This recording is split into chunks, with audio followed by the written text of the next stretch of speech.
Ladies and gentlemen, welcome to yet another RedGamingTech.com video.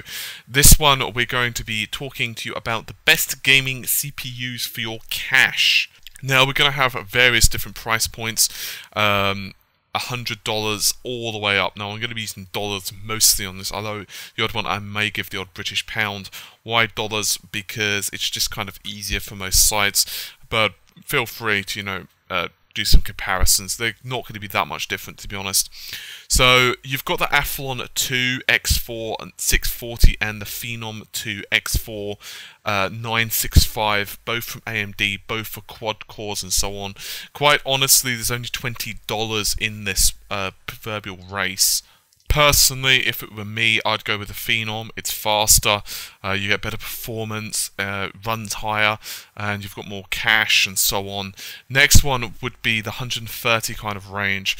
Now, you've got a couple of options here, as you'd expect. AMD FX 4300 and Intel Core i3 3220. Now, which one's better? I'd highly recommend you do your own research based upon the applications. I've mainly focused on gaming. Bear in mind that the Intel Core i3 3220 only overclocks slightly, with very limited overclocking, as you have to mostly rely on FSB kind of overclocking rather than the multiplier. On the other hand, that's not the same for the AMD chip. Therefore, if overclocking is your bag, you might want to go with AMD, but do make sure you do some research first. So yeah, if you can manage to scrape together around 50 more of the pennies, you'll be able to afford the Intel Core i5 3350P. This one is a very nice processor indeed. Now, in case you're wondering what P means, it means that the onboard graphics has been completely disabled. That basically means that if you don't buy a discrete graphics card, you can't play anything, you won't be able to see anything. That doesn't really matter, actually, is what it comes down to, because anyone who's gaming are going to have a built-in, a decent graphics card anyway, for example, a Radeon or a GeForce range. For the price of around 180, it's not a bad investment at all. It pretty much will give you 4 cores. And there's, of course, the Ivy Bridge range, so it's going to be 28 nm. You're not going to be looking at too much heat for this. It's going to be the LGA 1155 socket, so it's going to be around for a while.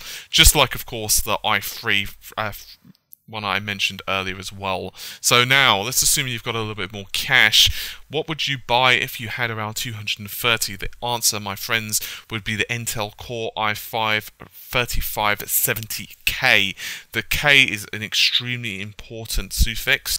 This one is basically for overclocking. Now, if you don't plan to overclock, you're probably better to just save the cache and go with the one I've already mentioned previously. However, if you do want to overclock, then this is the one for you. This is completely multiplier unlocked. Just to give you an idea, you can probably hit 4 GHz clock speed with this thing quite easily, probably even 4.5 or even higher. Its turbo frequency is going to be around 3.8, so getting 4.5 onwards. Obviously, depending your mileage may vary on this one. You're of course looking still at the Ivy Bridge, so you're looking at 22 nm and LGA 1155. Once again, if you do happen to have even more cache, then you could go for the i7 chips. That would be, say, for example, the 3770K. This one will give you hyper-threading as well. Quite honestly, for gaming, I think that's overkill, so unless you do other things such as, say, video editing or a lot of image editing, that kind of thing, then it's probably not worth it for you to get this. I'd probably recommend to stop there at the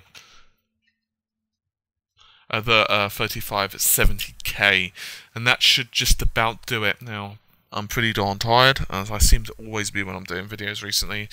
Yes, at least I managed to get a decent amount of sleep last night, however, so hopefully one more and I'll be back to normal. Regardless, hopefully you've enjoyed the video and at least found it helpful if you're considering doing some upgrading of your machine, and I will see you soon. Take care of yourselves and bye for now.